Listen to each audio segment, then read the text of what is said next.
அதிமுகவில் சாதி அரசியல் நடைபெற்று வருவதாக சசிகலா குற்றம் சாட்டியுள்ளார். சென்னையில் போயஸ் கார்டன் இல்லத்தில் செய்தியாளர்களை சந்தித்த சசிகலா அதிமுகவில் தனது என்ட்ரி தொடங்கிவிட்டதாக தெரிவித்துள்ளார். இதுவரை பொறுமையாக தான் பார்த்து கொண்டிருந்ததாகவும் தற்போது நல்ல நேரம் வந்துவிட்டதாக அவர் கூறியுள்ளார். தான் தமிழ்நாடு முழுவதும் சுற்றுப்பயணத்தை தொடங்க உள்ளதாக தெரிவித்த சசிகலா, ஒரு சில சுயநலவாதிகள் அதிமுகவை இந்த அளவிற்கு எடுத்து சென்றுள்ளனர் என்று தேர்தல் தோல்வியை சுட்டிக்காட்டினார். அதிமுக குறிப்பிட்ட ஒரு சாதி அரசியலுக்கு செல்வதாகவும், ஆனால் அதிமுகவில் சாதி அரசியல் செய்வதை தொண்டர்கள் யாரும் பொறுத்துக் கொள்ள மாட்டார்கள் என்றும் தெரிவித்த சசிகலா, தான் சாதி பார்த்திருந்தால் எடப்பாடி பழனிசாமியை முதலமைச்சராக தேர்ந்தெடுத்திருப்பேனா என்று கேள்வி எழுப்பினார்.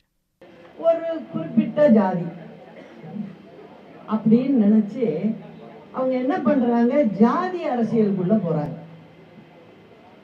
நிறைய ஜாதி அமைப்புகள் தனி அமைப்பு வச்சுக்கிட்டுலாம் நடத்துறாங்க. அப்படி ஆசைப்பட்டாங்கன்னா அந்த மாதிரி போய் பண்ணலாம். அதுல நம்ம ஒன்றும் தலையிட போறதில்லை.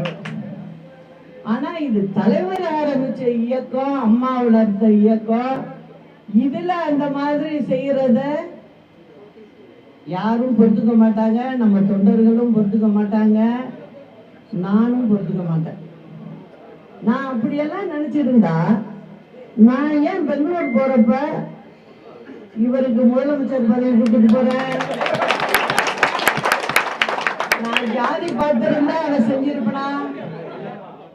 நான் ஜாதி பார்க்கல. எம்ஜிஆர் ஆரம்பித்த அதிமுக ஏழை மக்களுக்கான இயக்கம் என்று தெரிவித்த சசிகலா, ஜெயலலிதாவுடன் இணைந்து இந்தியாவிலேயே 3வது பெரிய இயக்கமாக உருவாக்கியதாகவும், ஆனால் சுயநலவாதிகளால் இயக்கம் தொடர் சரிவை சந்தித்து வருவதாகவும் தெரிவித்தார். அதிமுக இடைத்தேர்தல் புறக்கணிப்பு சரியல்ல என்று தெரிவித்த அவர், 2026இல் ஜெயலலிதா ஆட்சி தமிழகத்தில் அமைப்போம் என்றும், அதற்காக தான் சுற்றுப்பயணத்தை தொடங்க உள்ளதாகவும் கூறியுள்ளார். உடனுக்குடன் செய்திகளை தெரிந்து கொள்ள சன் நியூஸ் பெல் ஐகானை கிளிக் பண்ணுங்க.